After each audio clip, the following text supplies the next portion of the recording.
I've overseen during the years is advanced manufacturing, healthcare, IT business services, education, logistics. And just recently, I started leading collaboratives in equine, arts and entertainment, and actually the public sector is a new one, which I'm going to find very challenging. And I think that's going to be one of my favorite ones to start here very soon. Right now, I am serving as a TPM coordinator for Illinois, and I am responsible for the oversight of developing regional collaboratives with a navigator team that's already in place. And so, with the navigators, not only are we doing TPM, but we're establishing apprenticeships, which can play a significant role in strategies 3 and 4. So I can share with you honestly, with all my years of experience in TPM, and even prior to that, in developing all of the strategies, I will share with you very sincerely that TPM is a process that works and is one that is very well accepted by the employers. So joining me, I have two TPM practitioners who have offered to share their experiences in the phase of TPM implementation. I have Ann Benowitz of the Greater New Haven Chamber and Corey Melton of the Tallahassee Chamber. I'd like to start by asking Ann if you could provide a few minutes of a little bit of your background and why the Greater New Haven Chamber is leveraging TPM. Sure. Good afternoon, everybody. I hope you are enjoying your education. This is an amazing process, and at the Greater New Haven Chamber, we're pretty excited to begin this. We are beginning actually with two collaboratives, one in manufacturing and one in bioscience. So my background is in sales and marketing specifically. I've been with the Chamber for 7 years and Director of Economic Development for almost 2. And we initiated this methodology, I guess about almost 2 years ago when I started, to see if we couldn't help our employers with the issues that they were struggling with, specifically in the areas of workforce development. But the state decided to use next gen partnerships, which is another type of methodology similar to TPM. So what we decided to do was join both of them for the work here in the state. So our collaboratives are the South Central section of our state. We are a small state, but we have different needs in different areas. Excuse me. So our collaborative began by, really the very traditional joining everybody together in the manufacturing sector that we knew. Of course, my allergies decided to, pop in. Sorry about that. And we have 4 very strong conveners and corporate partners who are leading the charge. We are in the stage where we're just about to go into teams to talk about different things that we can, sort of take action with. And one of them will be TPM for the workforce development piece. So I think there are several reasons we chose this. One is it's all employer led, and that's to me the strongest part of the initiative. Secondly, employers want data, but they also want a process that takes them through a logical process of, that builds upon each other. And that's exactly what TPM does. So it gives them, in that, sort of traditional supply chain methodology that they really understand, an opportunity to ask and get the question answered. What jobs do I need? I know I need people, but what really am I trying to accomplish here? And then follow a process that gives them continuous data that answers that question and solves for the question. So I think too that, you know, the attractive piece of this methodology to at least my group, and I can't imagine that it's not applying in other groups, you get short-term wins and long-term wins. And that was very important to our people. They had in the first meeting, they said, you know, we all know what the problems are, but we need to get this done in 60 to 90 days. Well, we can do that.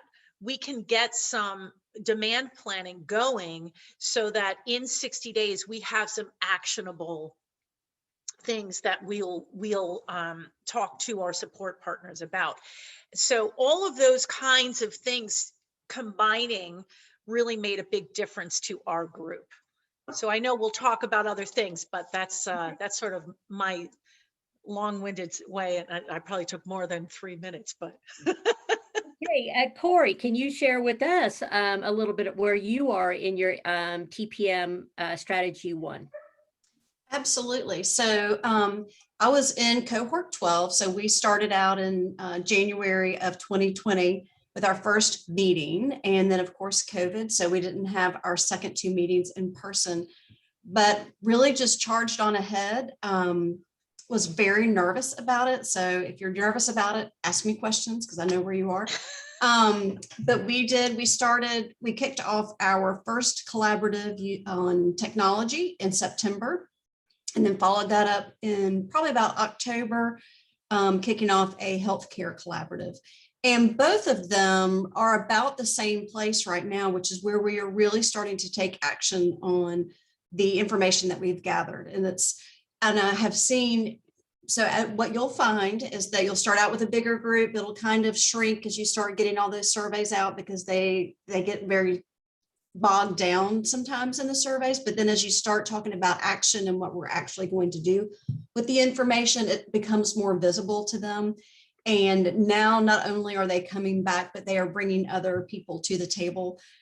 So for me, this is the very exciting time to really see things starting to come together. So I would say we're starting kind of in the strategy 5 section, but yeah, so that's kind of where we are with both of our collaboratives. Okay, thank you guys. We're going to open it up for some questions, and I have 2 of them already in the chat. So I'll go ahead. If you have any additional questions, just throw them in and we'll try to cover them.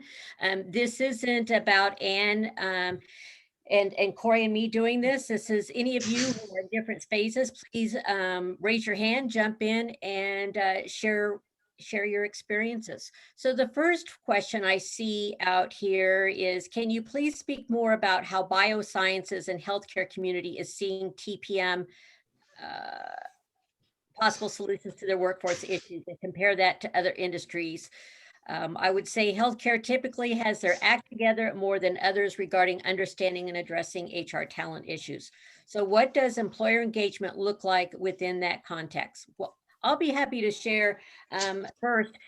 When we developed our healthcare collaborative, we included not only hospitals and doctors' offices, we also included a dentist, we included psychology, anything that was in that biosciences or that healthcare field. Now with COVID, that's really kicked that one straight to the top, because here's a few things that they're looking at is how can they upskill their CNA staff and their coding staff or their LPNs to the RN level, because some of the healthcare providers are seeing burnout. And so if the nurses are leaving, what can they do to keep that pipeline going? So they are looking at upskilling as well as looking at building bridge programs between the career and tech eds and high school. And so you have your CNA programs, and actually some community colleges are building stackable credentials so that the student, once they come out of high school, they can take the state exams in coding, they can take it in the CNA, they're adding phlebotomy to it and so forth, and then they can onboard those individuals. So most of the healthcare providers, they are looking at the nursing staff, they're looking at dietary, the dietitians, the culinary arts. And so with a lot of the restaurants and so forth being closed during COVID, we're looking at how we can change those skill sets and transfer them over. Now, another one that we are working with is pharmacy tech. Pharmacy tech has completely exploded. And so what we're doing is working with a few associations who hold the registered apprenticeships with that, and looking at using that as an onboarding process. And pharmacy tech can cross over everything, not only in healthcare, but retail, Veterans Administration, so many different areas that one can cross over. So yes, there's a lot going on in healthcare, in dentistry, dental assistant, surgical techs, rad techs. All of these can start at that entry level position, starting with those bridge programs and move on up. So the healthcare, I would say, out of all of them, besides advanced manufacturing, are the most engaged when it comes to a collaborative. I would agree with that. Sorry, Corey, I was just going to jump in. I would agree with that. And we are actually looking to support our CNA development as a pipeline. We're looking at that specifically because that in our regions tends to be what we hear most about, because we have other educational pipelines and programs for, the entry level nursing and all of the other things that Kim mentioned. But the bioscience sector has a great need around here. We are seeing really an explosion of the development of companies and research and drug development because of Yale University, Yale Medical School. And we had conversations with the folks that develop those companies. There's actually a specific organization within Yale that develops those companies. And in conversing with them, we realized how much of a need there is to support their developing technologies. So we have worked with developers, and there are spaces, popping up in the next year that will support them from, the actual office space, but there's also this great need for talent. And so that's why our collaborative began, because it's everything from bench to regulatory folks that are needed. So we're in the beginning stages of that collaborative, but that is why we began the collaborative. So I hope that helps round out that perspective. And I'll just say for our healthcare collaborative, right now, they are in dire need of workers, whether it's the CMA, which is their number one priority for this particular group. We have two small, we have an HCA hospital and then one other nonprofit hospital here. So it's very rural around our area, but it's CMAs, CNAs, and the LPNs are their biggest ones. But when we first did our strategy 1 and looking at projections, it was also the dental hygienist. So we've just kind of moved them. We're going to do them a little bit separate for the dental world. That was a very big need as well. And then we've also added the phlebotomist on. But what's happening here, and they will talk about it for hours if you let them, is, as one of our physicians said the other day, the pond is only so big and we're all fishing out of the same pond. We need more fish in our pond. And they're poaching from one another. The whole travel nurse situation is huge for us because they're making twice as much money. So they're trying everything from sign-on bonuses to staying bonuses and all of these kinds of things. But I think what's great about bringing them all together is, not that they're talking about wages and that kind of thing, but they are realizing that we've all got to work on this together. That we're, just swapping the people around, the fish around isn't going to work. So we have worked, so specifically for the CMA, our local technical college is the one that produced those, but it was a 1,300-hour program. with LPNs only at 1,350 hours. So one of the early wins that we've already had is we were able to get the Department of Education to agree to a 765-hour program, which will let those students get through that much quicker, which will also attract more students and will get them working and making money quicker. So we're looking at all the different possibilities, but it's really those very entry levels, and then doing the same thing Ann was talking about, stackables, upskilling. And then we're gonna have to do some work on retention too, because we've got to do something to keep them here. And then at this last one, they threw in something that we're as a chamber very familiar with, and that's affordable housing. So they have nurses who would like to come to Tallahassee, but it is very difficult for them to find housing that is affordable, that's not student housing. So we tend to have kind of student level and then family and not a whole lot that's available for some of them. So we've got a lot of work to do. Thank you, Corey. I just had a quick question in there, and I'm just going to give a very quick overview. Someone had wanted to know a little bit more about TPM. And very quickly, TPM is an employer-led program or strategy consisting of 6 different strategies. The first one is TPM orientation, and how do you develop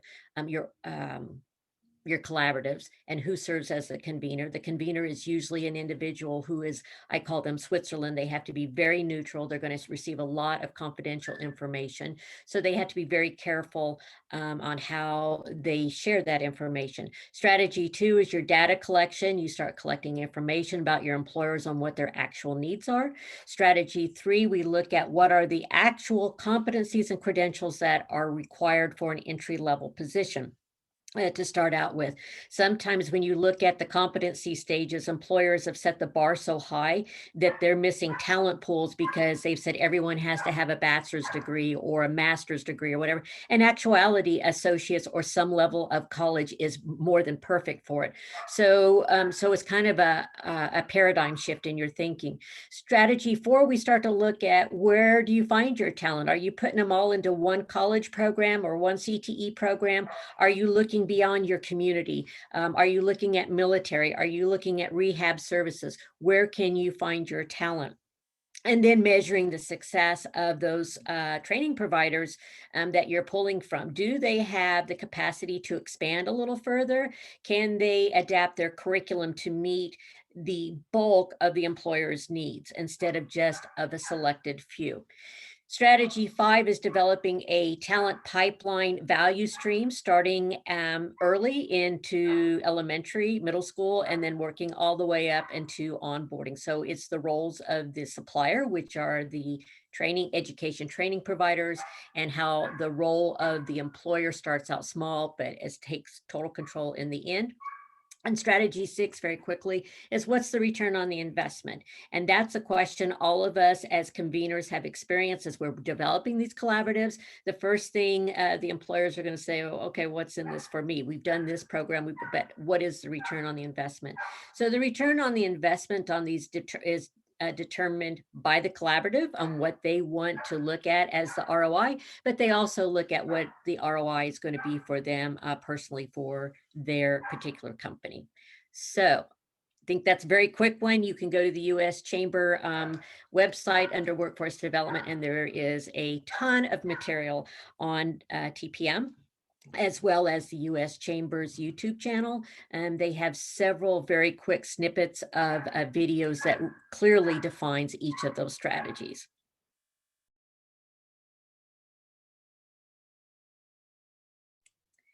Are there any other questions from anyone, or do you want to share where you are in developing your collaboratives?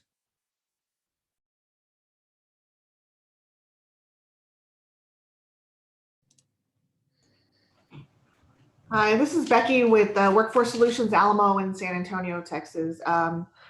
Thank you for sharing. We're just getting started here in the Alamo region. So this is great information to kind of see how to do it and get some feedback also. I think for us, the biggest challenge is setting that timeline for our teams to receive training around, industry sectors, and wanting them to be trained as of yesterday, the catch up, right? on that. Did y'all foresee any challenges on getting everybody on the same boat in your organizations as you got started? Oh, yes. You know, so I'll jump in, Kim, if that's okay with you. Go ahead, go And ahead. Corey. You know, we met with some resistance, both in some of the organizations that we talked to and in the support partners that we spoke with. And so we just kept working and demonstrating how the partnerships could work, how the collaboratives could work, and why it, you know, tried to really demonstrate and give examples along the different levels of the strategy, you know, to show them the value for their organization. Because, you know, before we invited them into the collaborative, for example, I would go out and meet with the organization and get a lot of information about them and understand what their real, you know, to use a phrase from the curriculum, what their pain points were. So I already knew going in where their needs were, and I understood how to craft the message to them that would make most sense.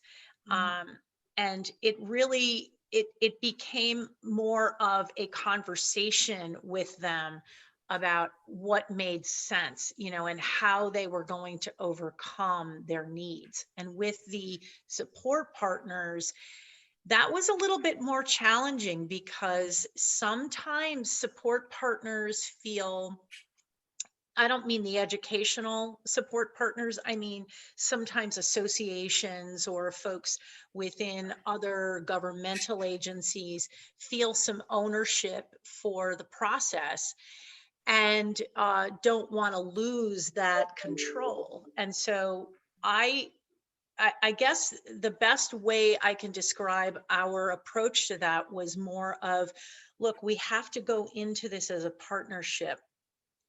And I kept talking about the value of that and showed them their participation with that. It took a while.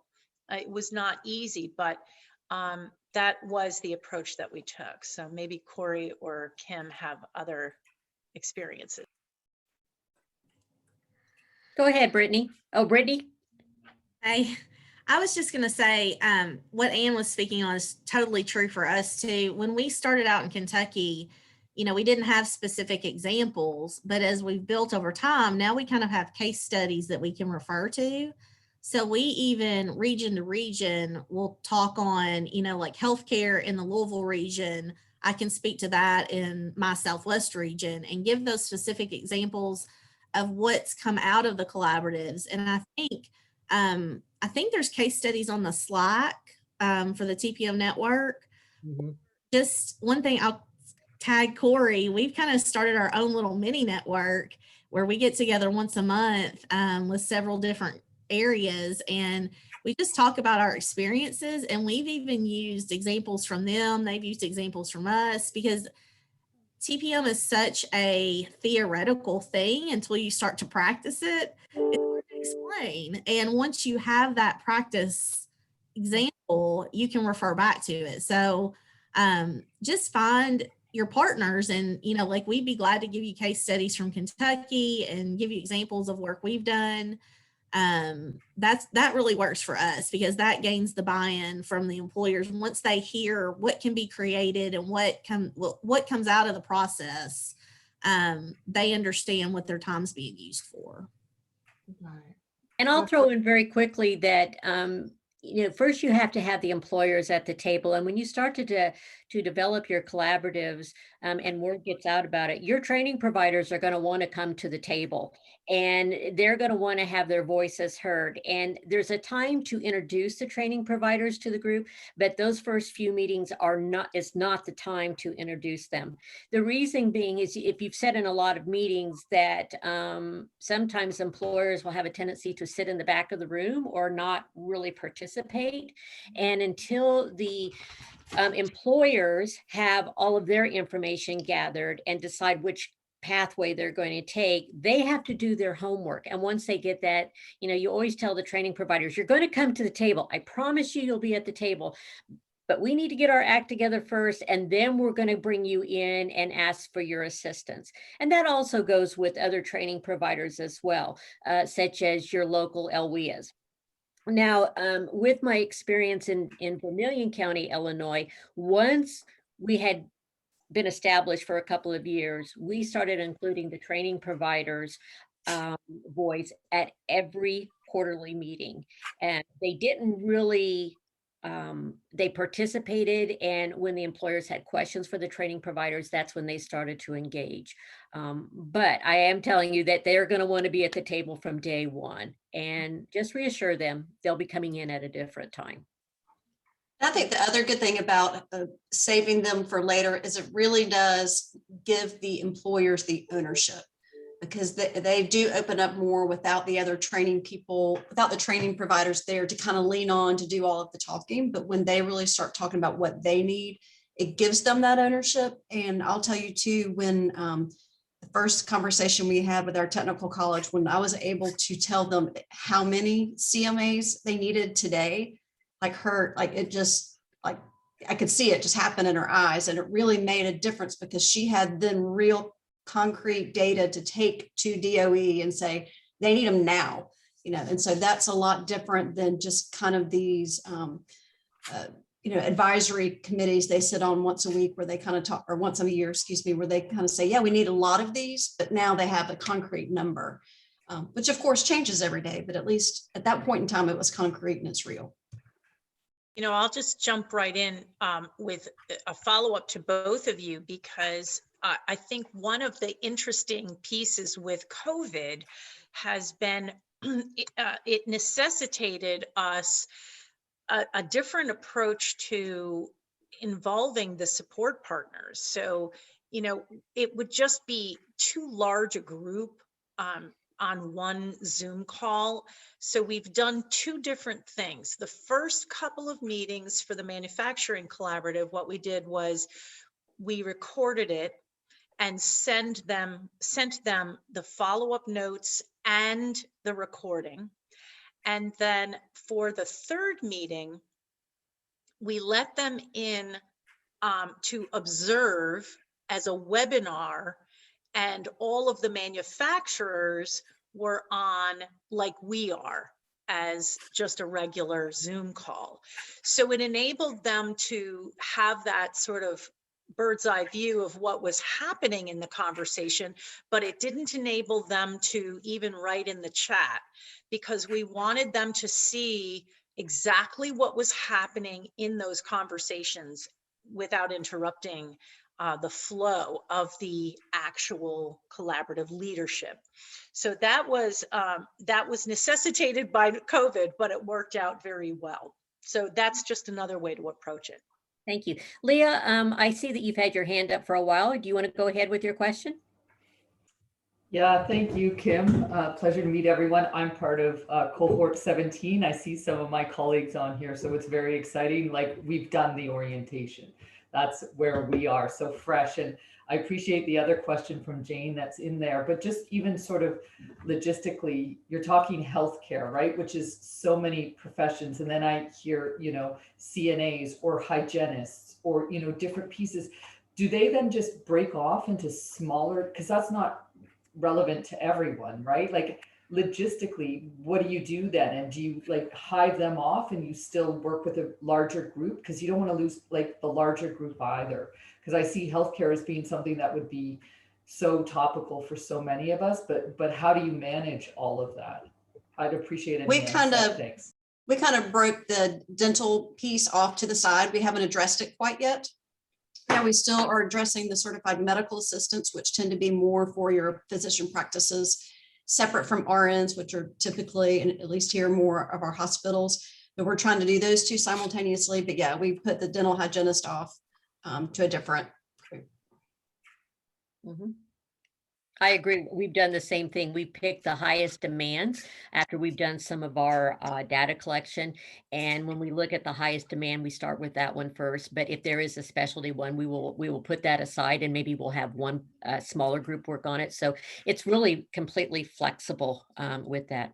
Jeffrey, you have a question? Thanks.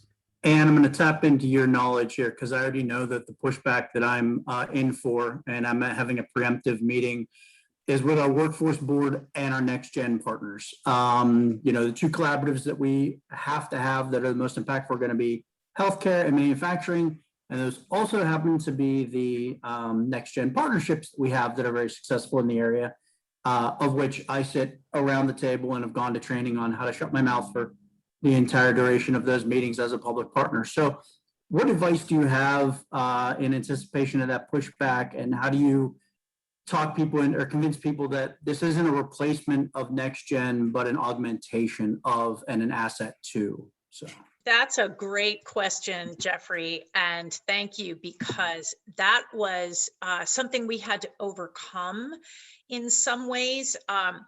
We were lucky enough to be able to start them together. However, we had to convince the next gen folks that this was a synergistic methodology. So what we did was we put together a slide presentation, and we included here's the methodology, in essence, and then we took them through the steps very similarly to what Kim just discussed. Here's the first step. This is what we're doing. We already have the collaborative together, and you've identified the issues. And now, as one of the action teams, that workforce development is always going to be in that conversation. So let me take you through what I said to the next gen person was, let me take you through the methodology, because I actually think they not only synergistic, but I actually think they're very similar. Mm-hmm.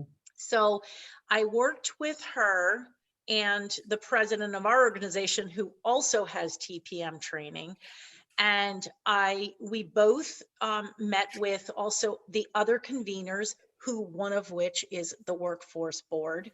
So he was very, very resistant.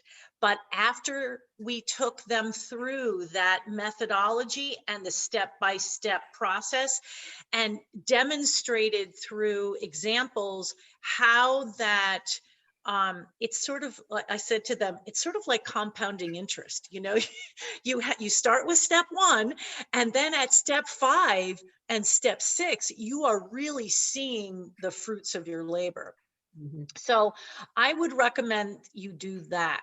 Take them through, take the time to meet with them, whether it's got to be individually or together. It doesn't, that's going to be up to you. But I would really take the time to separate it out if you need, but make sure that they understand how that methodology works. Because I think it will become apparent to them that it does work within the confines of the next gen partnerships, because they're all about, well, let's have 60 to 90 day, turnaround. Okay. All right, we have 1 minute left. And I know we still have some great questions, but I do want to answer the one question is, how do you deal with the confidentiality? And that is so, so important. If you cannot gain the trust and to build that relationship with those businesses, you got to start. You cannot go any further until you get that in place. If you are a chamber or an EDC, you already have that relationship developed with your members. And of course, there's usually a confidentiality agreement already there. But the chamber, if you are a chamber, the businesses already, they trust you. You are their sounding board for different workforce issues or different business issues. So some of us have actually drafted up confidentiality agreements with it. So important. If you are the convener running these, you cannot, and I emphasize, you cannot break that confidentiality, because they're a competitor sitting across the table from each other, and they're going to be sharing very confidential information with you. You will aggregate that data and share it back, but you will never release that raw data.